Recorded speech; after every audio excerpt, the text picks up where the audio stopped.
So what do you think people should be doing then in this day and age? If you had 3 pieces of advice to give to a creative person, what would those 3 pieces of advice be?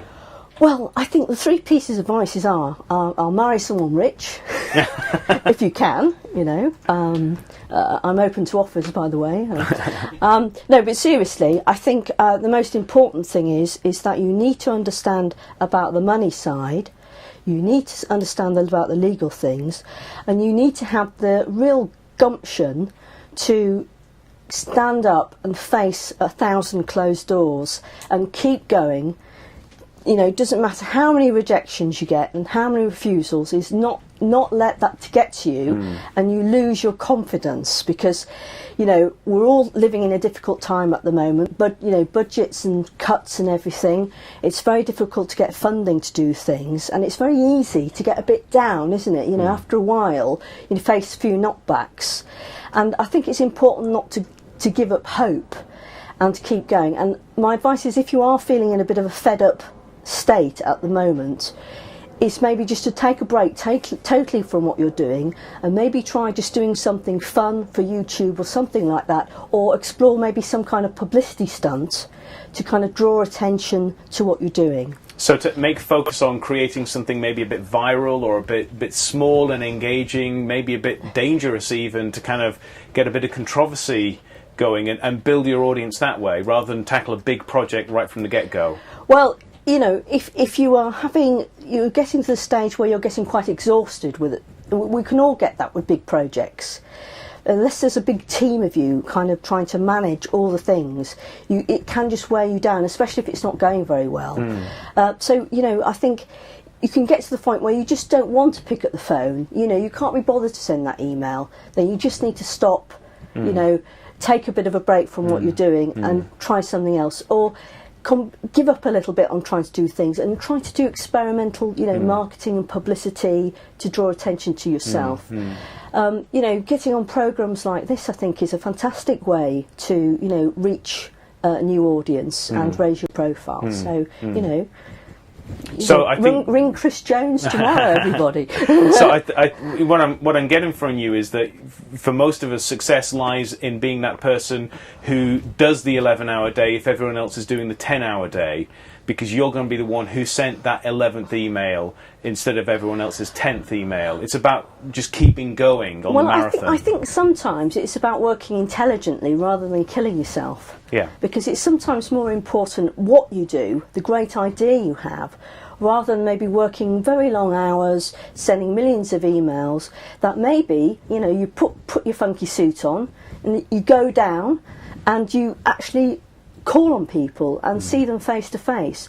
I mean, quite a lot of people now in offices are bored, you know, to hell with endless emails, and they love it when the phone rings or somebody takes them out for a coffee or something. And I think human contact is very important now in this age where everything is often quite distant from one another. That's a really good insight, because I've often felt that myself, and I've had personal experience, both me doing it and people coming and doing it to me, that the easier it is to make a communication, the less interesting that communication is. So if it's an email or a tweet, well, you know, so what? But if it's a physical letter that's been printed out, that's a bit more interesting. If it's a phone call, that's a bit more interesting. If it's someone knocking on your door, you actually have to listen to them. Yes. You can be rude if you want, but most people aren't. And then you added to that, you actually have a relationship. Exactly. I think sometimes even people pretend to be their own agents. You know, I've met many people who've actually, you know, pretended to be somebody else and set up a slightly fictitious identity. There's a person I won't name who used to work for David Bowie and went on to write a book.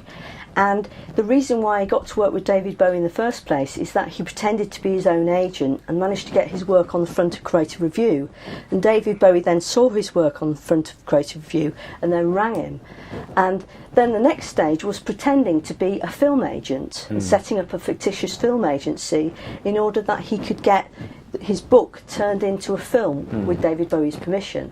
So again, a little bit of kind of gumption, imagine, creativity. You don't want to go around defrauding people, but sometimes you really have to take a risk, and sometimes it will backfire in order to get that attention, because there are thousands of artists and designers and filmmakers and creative professionals all trying to get into the media and get onto websites and raise their profile, and you have to kind of think of, is there something I can do which is maybe quite original, a different kind of approach, turn up dressed in a carrot costume, whatever it takes, Barber's Quartet or dressed as fried eggs, in order to get that attention and be remembered. That's the key, isn't it? I've often felt that the most important thing in any sales communication, because that's fundamentally what most of this is I am selling me to you, is the first thing you must be is remembered.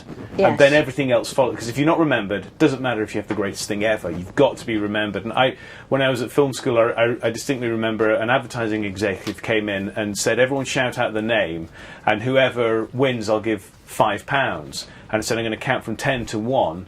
And he counted backwards, and everyone was shouting out all these interesting names. And at just before 1, I screamed at the top of my lungs, "Chris!"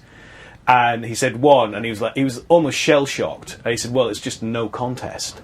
Now I don't know whether that was sophisticated or not, but I won, and he remembered my name. You see that in I guess in the film world, don't you? See, the more posters you see of a film, the more you're aware of it. So. And that's actually quite easy to do, is just be visible, be interesting, be pushy in people's faces. That's a really, really great tip.